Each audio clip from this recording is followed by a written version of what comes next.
Ser podcast.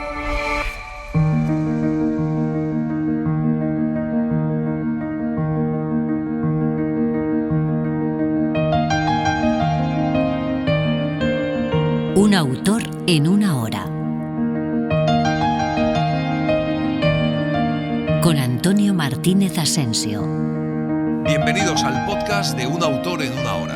En este episodio os vamos a contar Yukio Mishima. Yukio Mishima está considerado uno de los estilistas más importantes de la lengua japonesa de posguerra y dejó una huella significativa en la literatura mundial.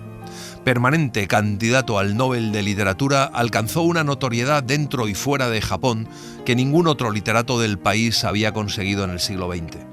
Está entre los 10 escritores más traducidos del siglo. Escribió cerca de 20 novelas, además de obras de teatro, libros de relatos y varios ensayos. Tiene un estilo inconfundible, una mezcla de sensibilidad, sensualidad, atención al detalle y una profunda exploración psicológica de los personajes. Yukio Mishima nace en Tokio el 14 de enero de 1925. Su nombre de nacimiento es Kimitate Hiraoka. Los orígenes de la familia de Mishima son, por parte de padre, campesinos, funcionarios del Estado y samuráis, y por parte de su madre proceden de la educación y enseñanza confucianas y la literatura. El padre de Yukio Mishima estudió leyes y trabajó en la administración del Estado, en el Ministerio de Agricultura y Forestación. Con 30 años, en 1924, contrajo matrimonio por un acuerdo, por supuesto, entre familias, con su mujer, la madre de Yukio Mishima, que era una mujer amante de la literatura y muy sensible. De hecho, cuando Mishima empezó a escribir, le enseñaba a su madre cada página para conocer su opinión. Hay 5 cosas que tienen que ver con los orígenes de Mishima, que son cruciales en su vida: ser granjero, servidor del Estado, samurái, el confucianismo y la literatura. Todo ello desemboca en los 4 ríos de Mishima: los escritos, el teatro, el cuerpo y la acción. Finalmente quedarán condensados en 2, las artes, que incluye literatura y escena, y la vida del samurái, la acción y la espada. El libro en el que cuenta gran parte de su infancia y que siempre se ha considerado un libro en gran parte autobiográfico es Confesiones de una máscara, donde habla de su infancia. Mi casa natal era un viejo edificio de alquiler situado en un extremo de un barrio que no era de los mejores de la ciudad. Su aspecto era altivo y daba la impresión de una construcción complicada, sombría y decadente. Visto desde arriba de la pendiente tenía 2 pisos, desde abajo 3. El portón era una verja de hierro de cierto empaque que daba acceso a un jardín. Tras este estaba la vivienda, donde no faltaba una sala de estilo occidental amplia como la capilla cristiana de una zona residencial.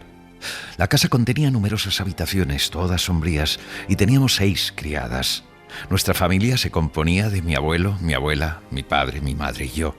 En total, 11 personas desgranando su rutina diaria en una casa que chirriaba como un armario viejo. Yukio Mishima es el primogénito de 3 hermanos. A los 2 meses de nacer, su abuela Natsu le quita el hijo a la madre, argumentando que es peligroso criarle en la 2ª planta de la casa donde viven, así que se lo lleva a la 1ª planta, considerando que ahí está más seguro. Lo que muchos biógrafos apuntan es que la abuela Natsu quiere tener al niño cerca para transmitirle los valores de la nobleza samurái. La abuela Natsu está marcada por la decadencia de su estirpe samurái y la introducción de la modernidad y de los códigos occidentales que han entrado en Japón.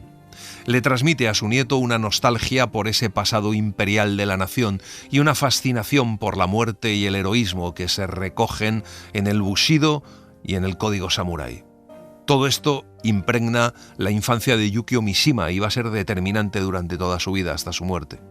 Yukio Mishima apenas ve el sol hasta que tiene 5 años, cuando se le permite salir con su madre a ver el sol. Mi abuela me tenía prohibido jugar con los niños del vecindario a causa de mi mala salud y también por temor a la mala influencia de su compañía. Por lo tanto, aparte de la criada y la enfermera, mis únicos compañeros de juego eran 3 niñas elegidas expresamente por mi abuela de entre las vecinas. Cualquier ruido insignificante, el modo brusco de abrir y cerrar una puerta, una trompeta de juguete, un juego de lucha libre, etc. Todo lo que producía un sonido o vibración fuerte afectaba a la neuralgia de mi abuela. La consecuencia era que nuestros juegos debían ser todavía más silenciosos que los habituales entre las niñas. De todos modos, yo prefería jugar y entretenerme a solas, por ejemplo, con la lectura, con bloques de madera, con dibujos, con mis ensoñaciones. Aunque sus padres no tienen mucho dinero, su abuela Natsu insiste en que Yukio Mishima estudie en la elitista escuela de nobles Gakushuin, donde va la aristocracia japonesa. Es admitido en 1931 con 6 años. Se trata de un centro muy exigente, con una educación espartana y sin miramientos. Los niños deben aprender a servir al grupo y a ser disciplinados. 2/3 de los alumnos son de origen noble, la mayoría con títulos, y el tercio restante son hijos de familias acomodadas. Yukio Mishima es un niño huraño, tímido y distante, y sufre por ello. De entre los libros con ilustraciones que tenía, había uno en especial que me encantaba solo por una ilustración que había en él y que ocupaba 2 páginas. Contemplándola, podía olvidarme del paso de las largas y aburridas tardes en casa. Además, si entraba alguien en mi habitación, rápidamente pasaba la página porque, sin saber la razón, me sentía culpable. Me fastidiaba tanta solicitud de la enfermera y de la criada. Deseaba pasar una vida entera entregado a la contemplación del dibujo. Cada vez que abría el libro por la página donde estaba, el corazón me latía con fuerza. En el segundo curso, el grupo se va de excursión a la isla de Enoshima, un lugar muy bonito de naturaleza al sur de Tokio. Él no va porque su abuela no le deja y entonces comienza a escribir sus impresiones frustradas. Yukio Mishima comienza a publicar sus primeros poemas en la revista de la escuela llamada Kozakura, que significa pequeño cerezo. La madre está muy orgullosa y feliz, quiere que su hijo llegue a ser poeta y artista. Sus profesores y compañeros le admiran por sus capacidades literarias desde tan pequeño. Él oculta que los ejercicios de gimnasia no le gustan y que el kendo, la esgrima samurái, le horroriza. Le sigue controlando la abuela, con limitación para ver a su madre, hasta que en 1937 la matriarca de la familia anuncia que su nieto puede regresar con sus padres y hermanos. Yukio Mishima tiene 12 años y escribe entonces sus primeras historias. Lee obras de Oscar Wilde, Rilke y los clásicos japoneses, pero la abuela sigue echando de menos a su nieto, llora todas las noches y duerme con una fotografía del pequeño, así que los padres deciden que Yukio Mishima dormirá con la abuela un día a la semana. Tienen la costumbre de ir juntos al teatro kabuki.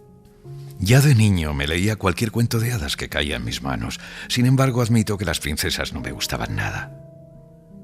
Me gustaban solo los príncipes.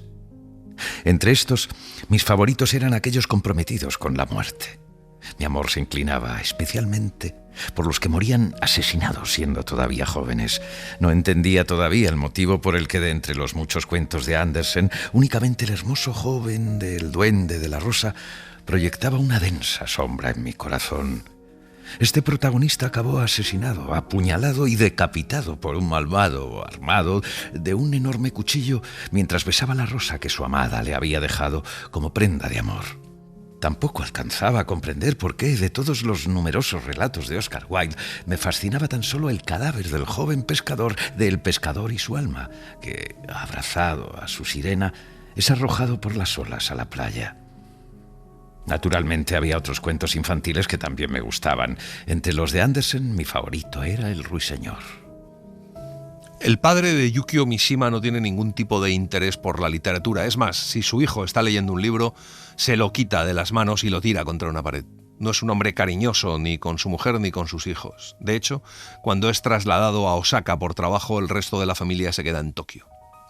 Después de 6 años de colegio, Yukio Mishima sigue siendo un adolescente frágil y pálido, pero se convierte en el miembro más joven de la junta editorial de la Sociedad Literaria de la escuela. Le invitan a colaborar en la revista literaria Bungei Bunka, donde escribe su primera novela, El bosque en todo su esplendor, que se publica por entregas. Hay otra reflexión muy profunda y que explica muy bien el universo de Yukio Mishima y su forma de entenderlo en el ensayo El sol y el acero. Cuando examino atentamente mi primera infancia, me doy cuenta de que mi recuerdo de las palabras precede con mucho a mi recuerdo de la carne. Imagino que en general el cuerpo precede al lenguaje. En mi caso, Lo primero en venir fueron las palabras. Después, tardíamente, a todas luces con la máxima renuencia y ya revestida de conceptos, vino la carne. Estaba ya, huelga decirlo, tristemente malograda por las palabras. Primero viene el pilar de madera, luego la termita que se alimenta de él. Pero en lo que a mí respecta, las termitas estaban allí desde el principio y el pilar de madera surgió más tarde, medio carcomido ya. A principios de 1939, al poco de cumplir Yukio Mishima 14 años, muere su abuela. Yukio Mishima lleva ya entonces 2 años componiendo poesía. Entre los 12 y los 14 años, mientras sigue en la escuela de nobles, entabla amistad con un joven mayor que él de la Junta Literaria del Centro, que es el primero en descubrir el talento de Yukio Mishima dentro de la escuela. Le introduce en la obra de Jean Cocteau, de Joris Karl Huysmans y de Villiers de l'Isle-Adam y le impulsa a escribir su primer relato, El sabio del Este, y su segundo artículo, La mansión, ambos en la revista de la escuela. Con 16 años, en 1941, Yukio Mishima vive el inicio de la Segunda Guerra Mundial y el ataque a los norteamericanos a Pearl Harbor. Ese es el año en que adopta el seudónimo de Yukio Mishima. El nombre viene de Yuki, nieve en japonés, y Mishima, la ciudad desde la que mejor se ve la nieve del monte Fuji. A finales de ese año es aceptado como integrante en la Escuela Romántica Japonesa, una escuela que marcará un hito en su vida y en su obra. La Escuela Romántica es un movimiento literario que se dio durante el periodo de Meiji, que va desde 1868 hasta 1912 aproximadamente, y que se caracteriza por la búsqueda de la pureza y la tradición japonesa, en contraste con la influencia occidental. Yukio Mishima es llamado a filas de la Armada japonesa durante la Segunda Guerra Mundial, pero como está resfriado el día que le hacen la revisión médica, el doctor le diagnostica tuberculosis y es declarado incapacitado. Esta es su primera confrontación en relación con los conceptos de honor y muerte. Se ve frustrada su posibilidad de ser piloto kamikaze. La leyenda épica tendrá que esperar. Este suceso lo novela también en Confesiones de una máscara. Me di cuenta claramente de que no iba a alcanzar en mi vida una gloria capaz de justificar el haberme librado de una muerte en el ejército. Sin duda por eso, no podía comprender de dónde habían salido esas alas con que me puse a correr al dejar atrás la puerta del cuartel. ¿Es que en el fondo de mi corazón deseaba seguir vivo? Súbitamente entonces, mi otra voz me dijo que no era posible que yo hubiera deseado ni una sola vez morir.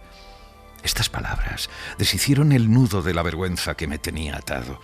Era una confesión dolorosa, pero en realidad me estaba mintiendo cuando me dije que esperaba encontrar la muerte en el ejército.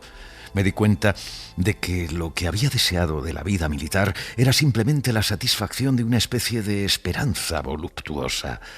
Y comprendí que la fuerza que alentaba tal esperanza no era más que esa convicción primitiva y mágica que todos tenemos.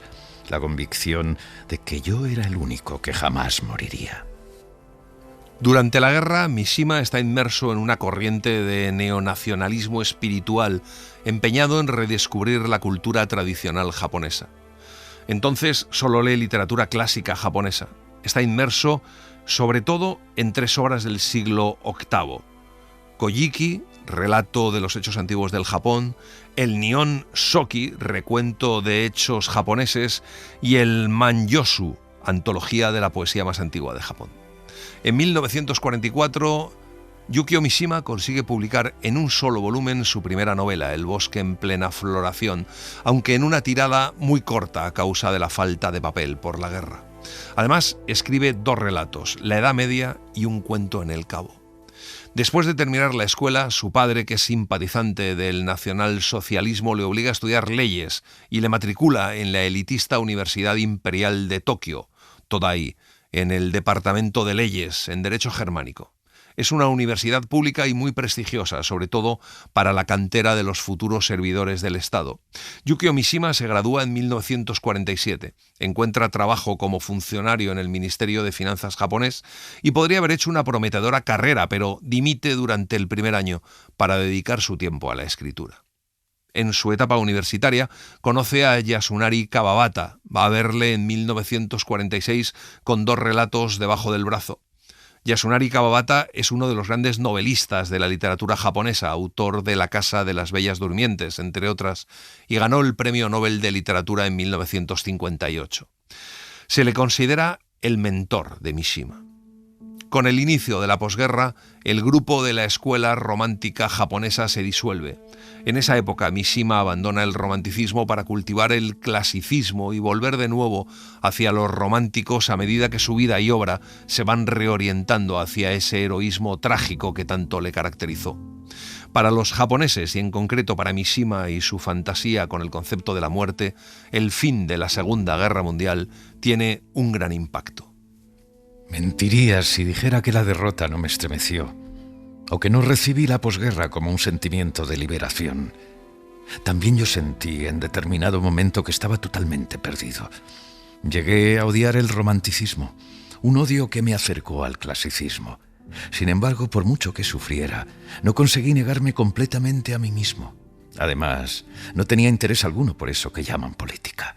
Como estaba ciego a asuntos políticos, no entendía las corrientes políticas de la posguerra. El golpe psicológico de las 2 bombas atómicas sobre Hiroshima y Nagasaki y del derrumbe del mito del emperador es devastador para mucha gente que se empieza a sentir desarraigada. Esa es una llaga abierta con la que un país entero tuvo que vivir a diario, la de los fracasados, los vencidos de la guerra. Además del impacto que supone el fin de los gobiernos autoritarios en Japón, el fin de muchas barreras sociales, la reforma agraria, el establecimiento en definitiva de un nuevo orden. Hay una nueva constitución que amplía las libertades para el pueblo japonés y por lo tanto produce una aceleración en el proceso de occidentalización. Yukio Mishima, entonces, es miembro de la revista Kindai Bungaku, Literatura Moderna, y los integrantes de ese grupo son críticos con la guerra, aunque cuando Mishima entra, el grupo ya está en las últimas. No daba importancia a los requisitos ideológicos, y parece que entre las directrices del grupo estaba la de que los miembros cerraran los ojos a cualquier asunto, fuera grande o pequeño. Yo había escrito que aunque deseaba formar parte de Kindai Bungaku, debían respetar mi reconocimiento de la soberanía del emperador. Mishima exalta la figura imperial y el militarismo. Para él, la posguerra es el camino a la degradación moral del pueblo, la corrupción de los antiguos valores tradicionales y el sometimiento a un sistema social y económico occidental. En 1946 comienza a escribir su novela Ladrones y la publica 2 años después, en 1948.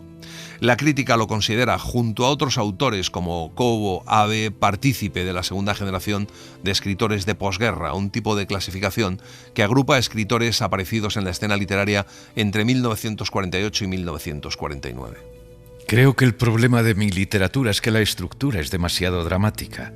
Es un impulso que me resulta incontrolable. Soy incapaz de escribir una novela como si se tratara de un río cuyas aguas van fluyendo. En 1948 comienza a escribir Confesiones de una máscara, su obra más aclamada, y lo hace tras el suicidio de Osamu Dazai, uno de los novelistas japoneses más famosos del siglo XX. Confesiones de una máscara es su catarsis personal, una novela con tintes autobiográficos que habla de un joven que debe esconderse tras una máscara para encajar en la sociedad. Muestra a un joven dispuesto a transgredir las normas impuestas por la sociedad de su tiempo. Describe su despertar sexual a los 12 años, al contemplar una reproducción de la pintura San Sebastián de Guido Reni. Tan pronto puse los ojos en este cuadro, todo mi ser se estremeció bajo el impacto de una suerte de gozo pagano.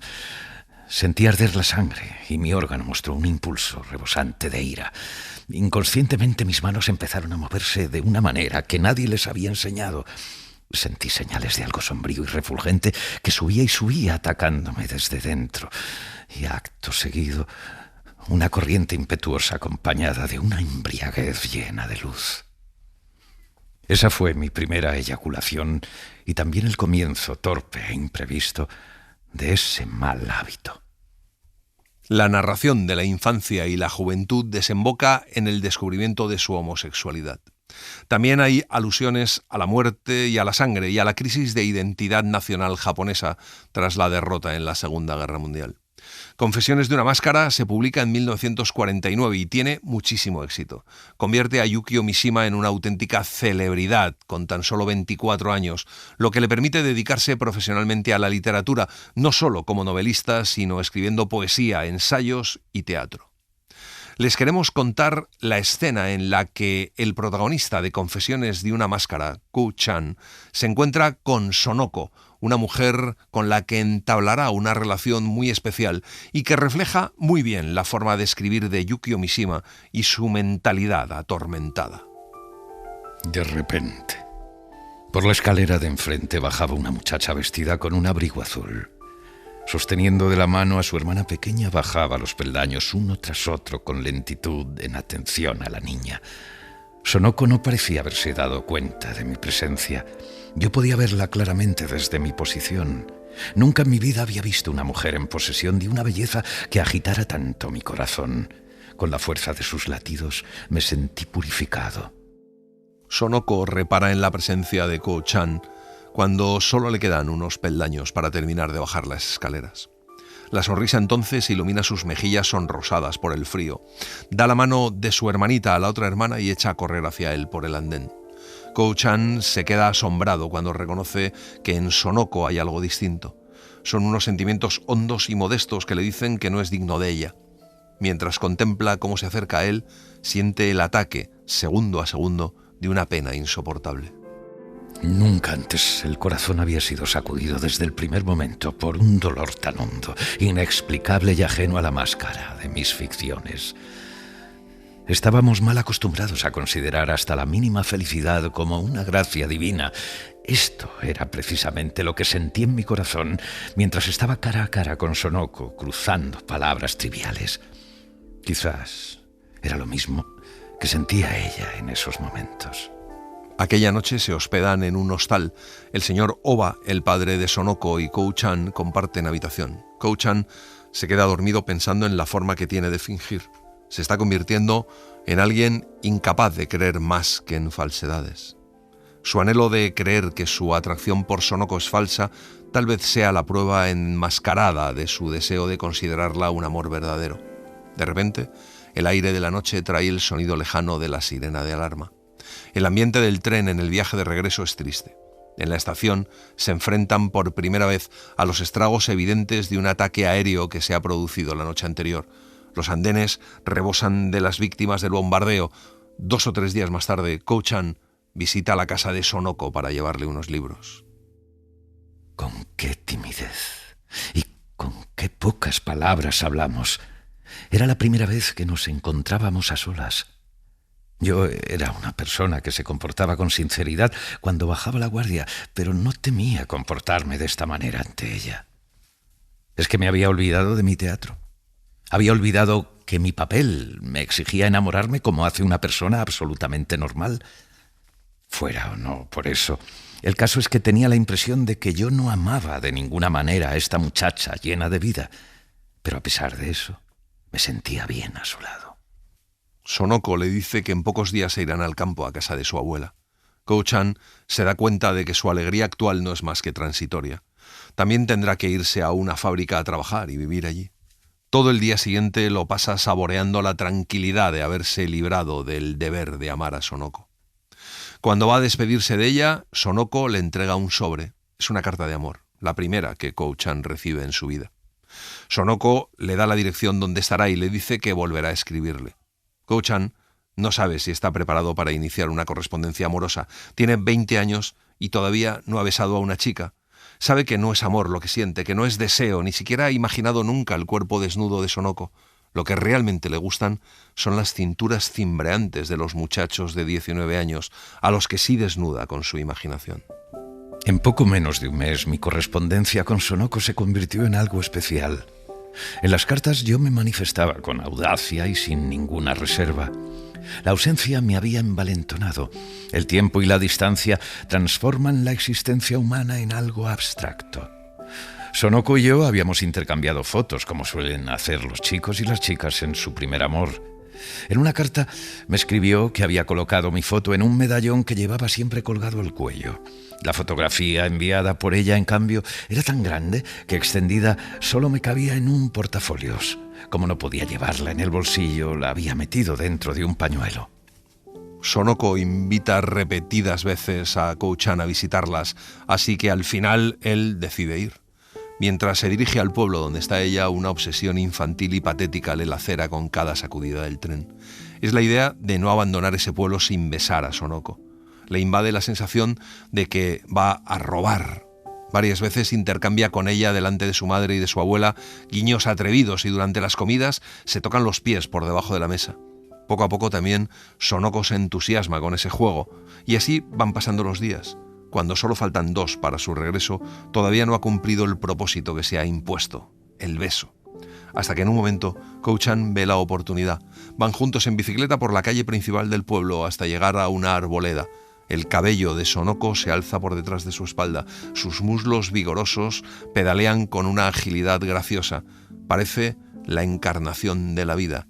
Se paran y contemplan el paisaje de las montañas. Aquello no tenía nada que ver con el amor ni con la pasión.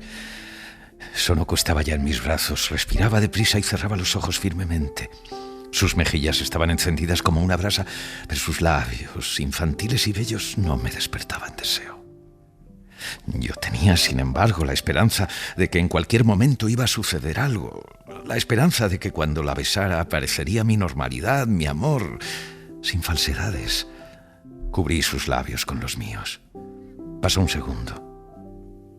No sentí la más leve sensación de placer. Pasaron 2 segundos. Yo seguía igual. Pasaron 3 segundos. Y comprendí todo. En la década de los años 50, Yukio Mishima publica algunas de sus grandes novelas como Sed de amor, Los años verdes, El color prohibido, El rumor del oleaje, El pabellón de oro y La casa de Kyoko. Sed de amor cuenta la vida en el campo de una mujer, Etsuko, quien, viuda, ha de trasladarse a la finca de su suegro, Yakichi, ante cuya autoridad natural como cabeza de familia se plegará para acabar manteniendo con él una relación sexual dominada por la sumisión, aunque es de Saburo, un joven e ingenuo sirviente de quien se enamora perdidamente. Yukio Mishima cuenta en Sed de amor la sórdida forma de vida de la posguerra a través de esta mujer desequilibrada y dominada por los celos. Sed de amor es una novela de amor y de muerte, los grandes temas de Yukio Mishima, construida en torno a la pasión y a la destrucción. Así comienza Sed de amor. Aquel día Etsuko fue a los almacenes Hankyu y compró 2 pares de calcetines de lana. Un par de color azul y el otro marrón. Eran unos calcetines sencillos, lisos y sin adornos. Se había desplazado hasta el centro de Osaka para completar sus compras en Hankyu, junto a la última estación, y ahora, sin otros recados que hacer, se disponía a coger el tren para volver a casa. No pensaba ir al cine. Tampoco tenía la intención de sentarse a tomar el té, y mucho menos detenerse para comer. Nada le resultaba tan molesto como las calles repletas de gente. Para Etsuko, nacida y criada en Tokio, Osaka albergaba terrores inexplicables. Ciudad de príncipes, comerciantes, vagabundos, empresarios, corredores de bolsa, prostitutas, vendedores de opio, administrativos, maleantes, banqueros, funcionarios provinciales, concejales, recitadores de hidayu, queridas, esposas tacañas, periodistas, comediantes y presentadores, camareras, limpiabotas. No era esto, en realidad, lo que atemorizaba a Etsuko.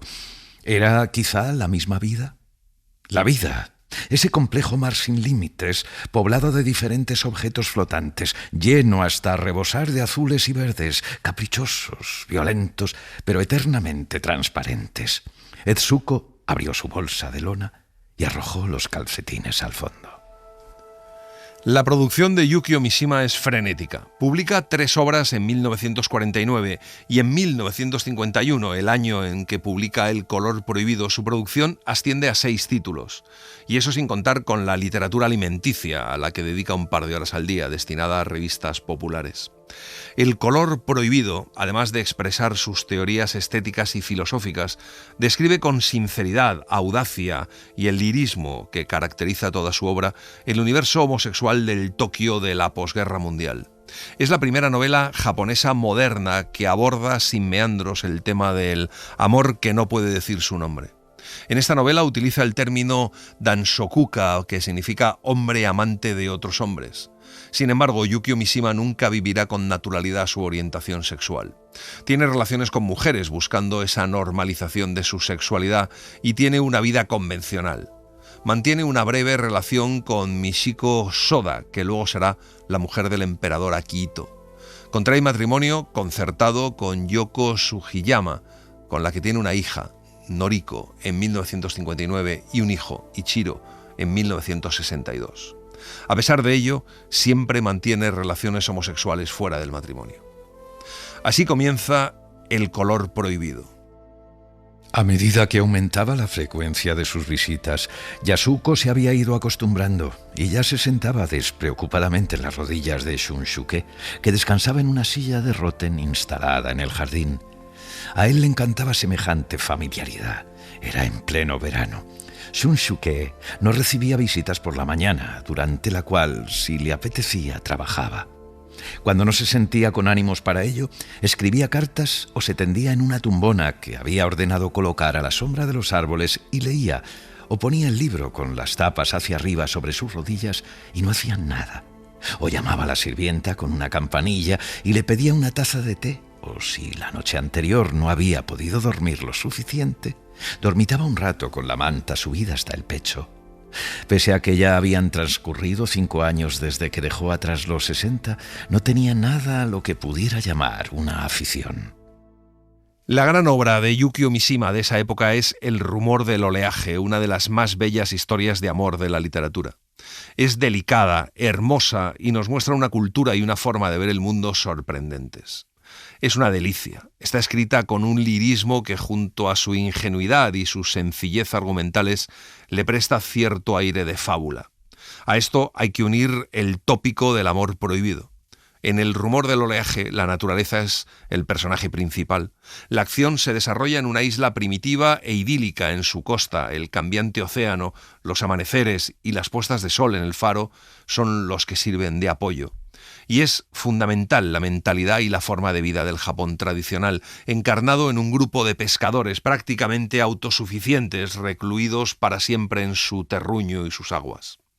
Narra el nacimiento y consumación del idilio entre dos adolescentes situados en un mundo arcádico, primitivo y elemental. La historia de Hatsue y Shinji es especial porque transcurre donde transcurre, en ese ambiente de pescadores, en esa isla donde la gente todavía vive de un modo casi primitivo, y es muy importante esa manera de integrar el paisaje con la historia de amor. Este es el delicioso arranque de El rumor del oleaje. La isla de Utajima solo tiene unos 1.400 habitantes y el perímetro de su costa no llega a los 5 kilómetros. Tiene 2 lugares donde los paisajes son de belleza insuperable. Uno es el santuario de Yashino, el otro, el faro cerca de la cima del monte Higashi. Cuando un vapor procedente de Nagoya navega por el canal abriéndose paso entre los innumerables pesqueros, el farero puede leer fácilmente su nombre valiéndose de unos prismáticos. El sol se había puesto por completo cuando un joven pescador subía apresuradamente por el sendero de montaña que conducía desde la aldea hasta más allá del faro. De una mano le pendía un pescado de gran tamaño. El muchacho solo tenía 18 años y el año anterior había terminado la enseñanza secundaria. Era alto y fornido para su edad y únicamente sus facciones revelaban su juventud. Se llama Shinji. Su piel está tostada y tiene la nariz bien formada, tan característica de los habitantes de su isla, y los labios resecos y agrietados. Sus ojos azules son muy claros, como el don que el mar concede a quienes se ganan en él su sustento. Aún lleva la misma ropa con la que ha salido a pescar, con la que sale a diario, unos pantalones heredados de su difunto padre y una camiseta de lienzo vasto. Como todos los días, el muchacho ha salido a pescar en el Tayei Maru, un pequeño barco a motor junto con su propietario y otro joven. Al regresar a puerto, tiran de la embarcación hasta dejarla varada en la playa. Apoyada en un rimero de pesados bastidores de madera, a los que por su forma llamaban ábacos y que estaban sobre la arena, había una joven desconocida. Al parecer, la joven acababa de echar una mano para transportar los bastidores y se había detenido allí a descansar. Tenía la frente húmeda de sudor y le brillaban las mejillas.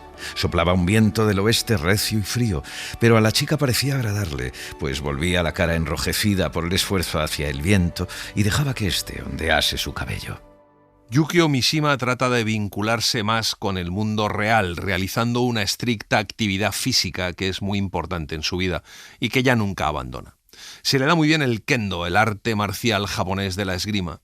Esa exaltación de la fuerza física se relaciona con la obra de uno de los héroes intelectuales de Mishima, el filósofo Friedrich Nietzsche.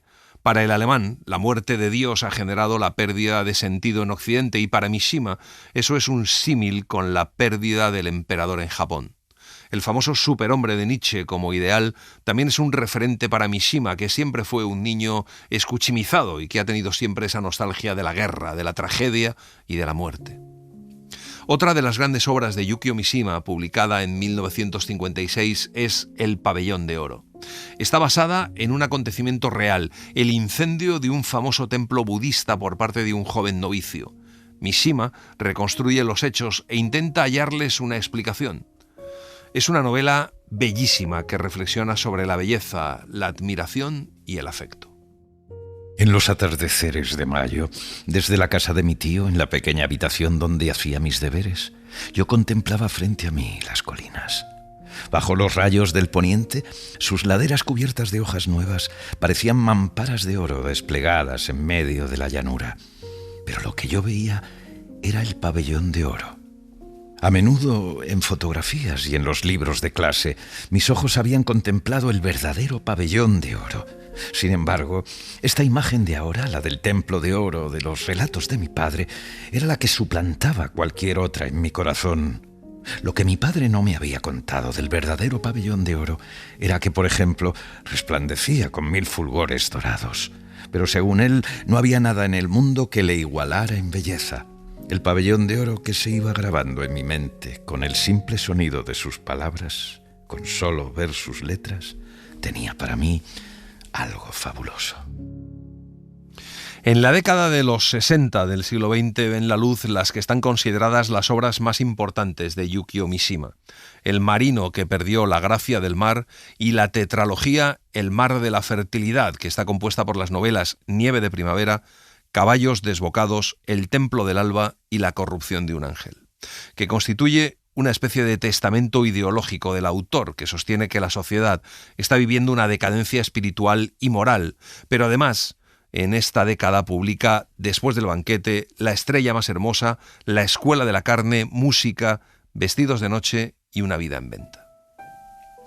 El marino que perdió la gracia del mar es una novela extraña, emocionante, tranquila y a la vez atormentada.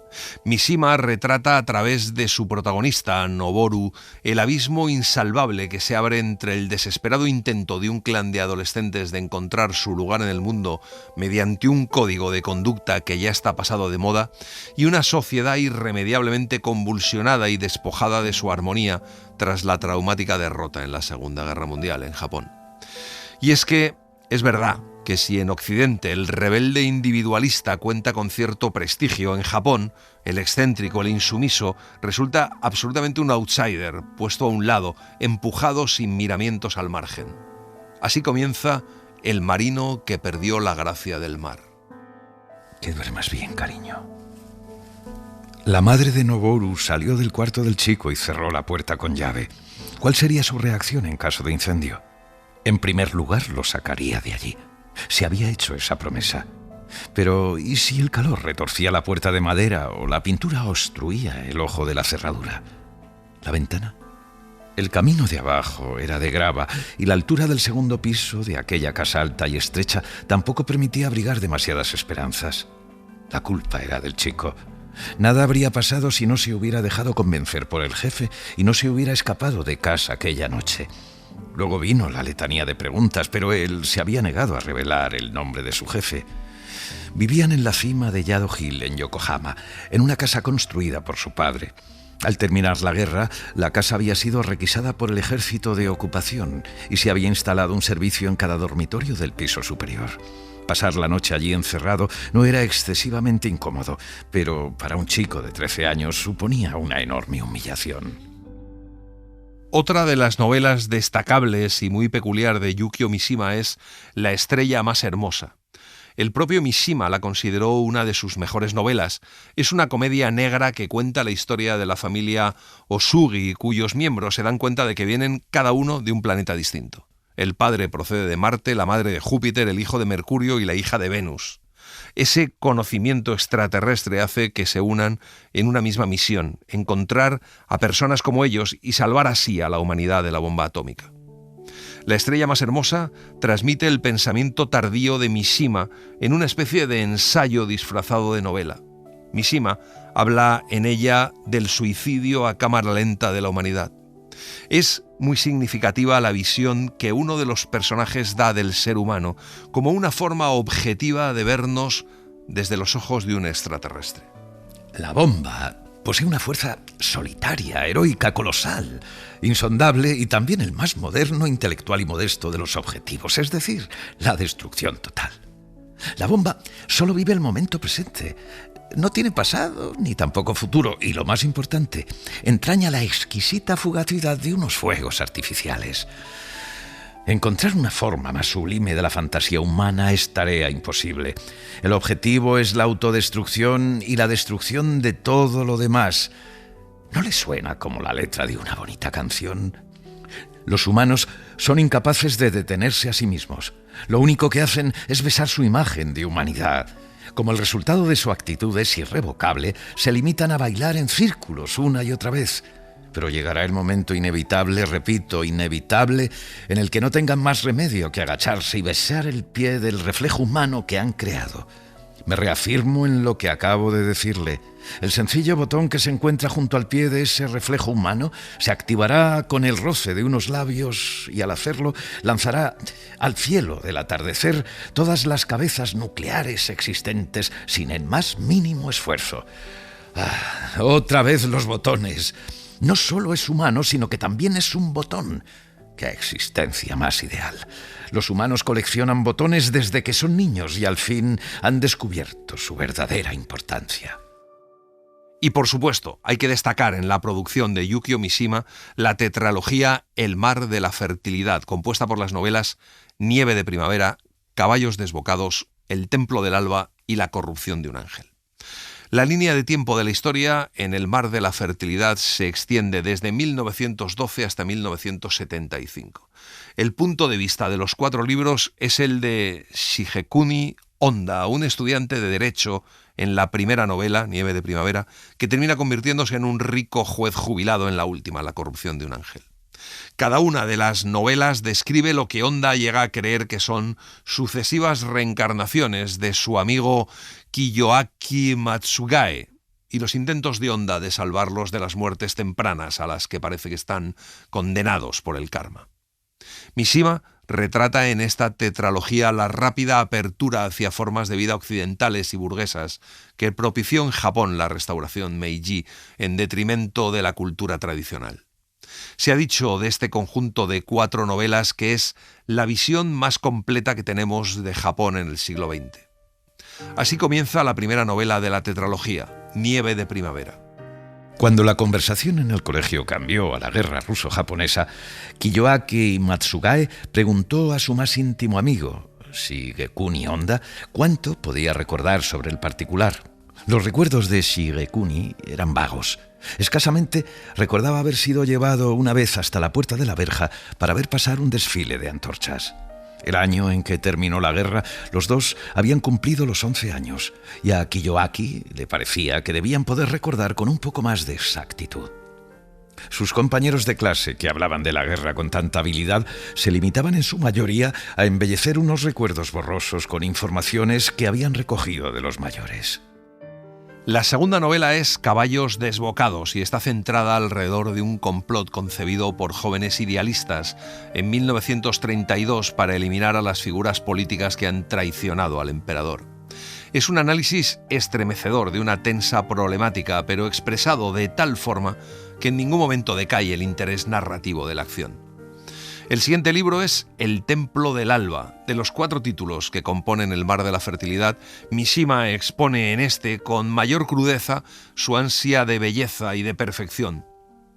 Con los inicios de la Segunda Guerra Mundial como telón de fondo, el abogado Honda intuye en Tailandia y en la India el primitivo espíritu del Japón a través de los rituales brahmánicos de la vida y de la muerte, de la transmigración y de la purificación.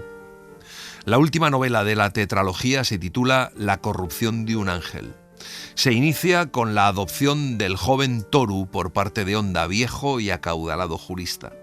Toru, prototipo de belleza masculina, frío e imperturbable, evoluciona desde un talante ejemplar hasta alcanzar una sublimación del individualismo de modo cada vez más inhumano y autodestructivo.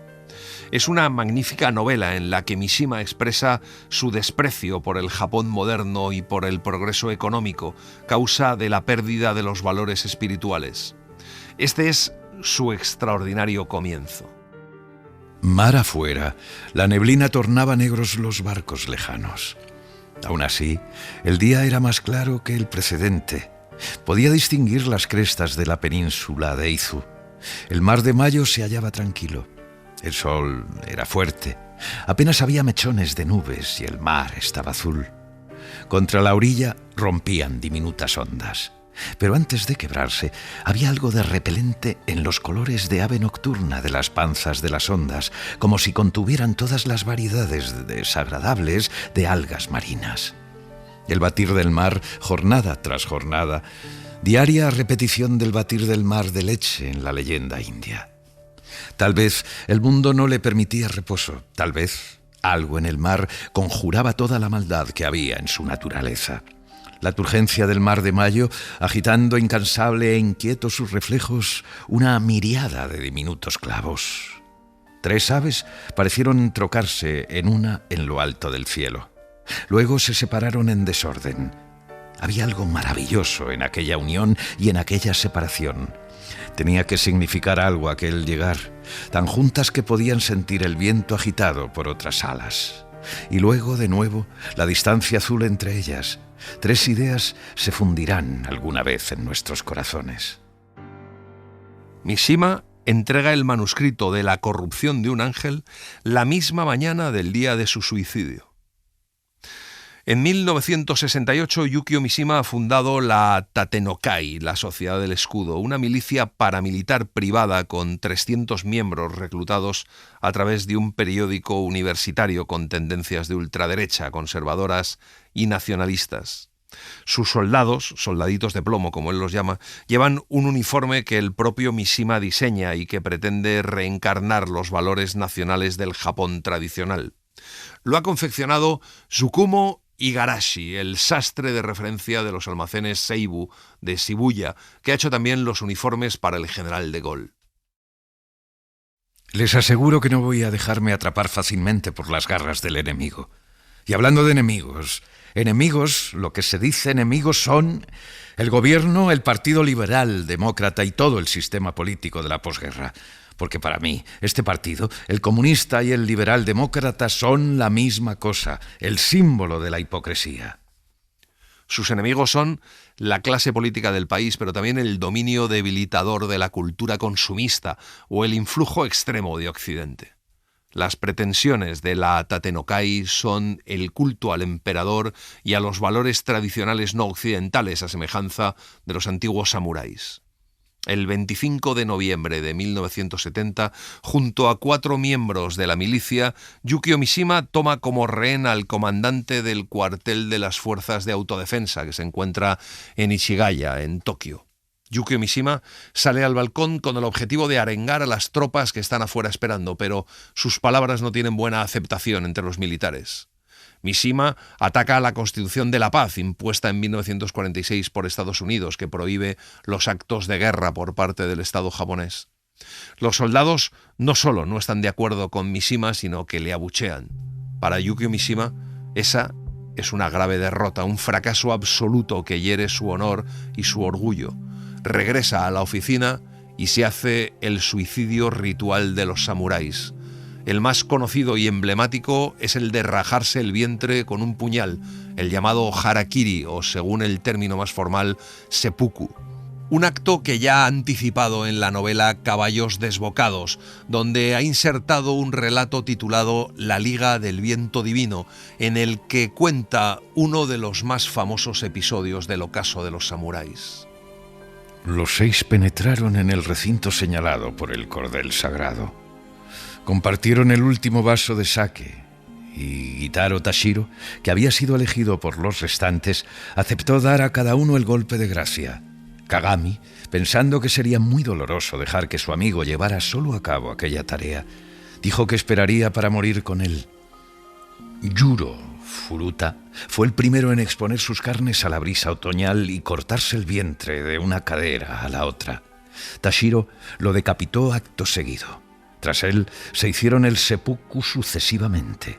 Por fin, Gitaro Tashiro y Kagami cumplieron al mismo tiempo el ritual, hiriéndose en el vientre para cortarse luego la garganta. El samurái se visceraba ejecutando un corte horizontal y otro vertical en el estilo Yumonji. El objetivo era cortar los centros nerviosos de la columna, lo que provocaba una larga agonía. Por ello, aunque se consideraba honroso inmolarse solo, se acostumbraba a emplear a un segundo, el kaishakunin, para decapitar al suicida tan pronto como se apuñalase. El término harakiri significa a la vez vientre y espíritu, coraje y determinación.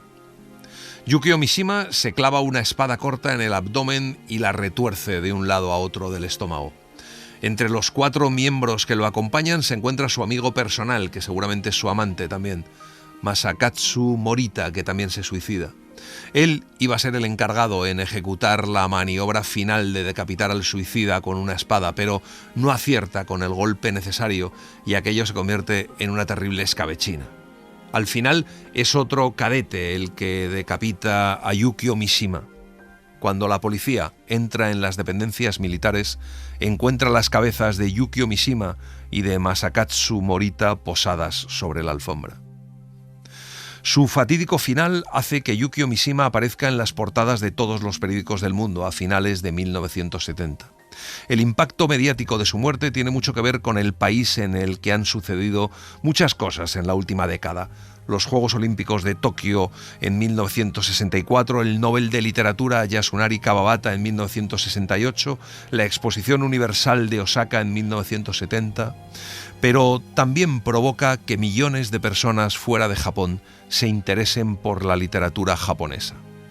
Su trágica muerte contribuye a su leyenda y a la fascinación que su figura sigue despertando. Vamos a terminar con un poema que escribe uno de los personajes de su novela Caballos desbocados, y que bien podría ser la despedida de Yukio Mishima. Bastante he vivido ya en este mundo por gracia de los dioses de Yamato.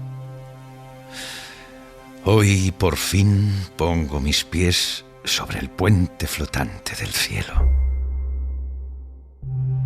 Y hasta aquí un autor en una hora que hemos dedicado a Yukio Mishima. Hemos utilizado el libro Yukio Mishima, Vida y muerte del último samurái, de Isidro Juan Palacios, editado por La Esfera de los Libros, y Últimas palabras de Yukio Mishima, de Takashi Furubayashi y Hideo Kobayashi, editado por Alianza Editorial. Gracias por estar ahí y gracias por leer. Un autor en una hora, en la cadena SER. Un programa escrito y dirigido por Antonio Martínez Asensio, con la voz de Eugenio Barona. Diseño sonoro de Julia García Soto. Edición y montaje de sonido de Pablo Arévalo. Documentación y redes, Laura Martínez Pérez. Para no perderte ningún episodio, síguenos en la aplicación o la web de la SER, Podium Podcast o tu plataforma de audio favorita.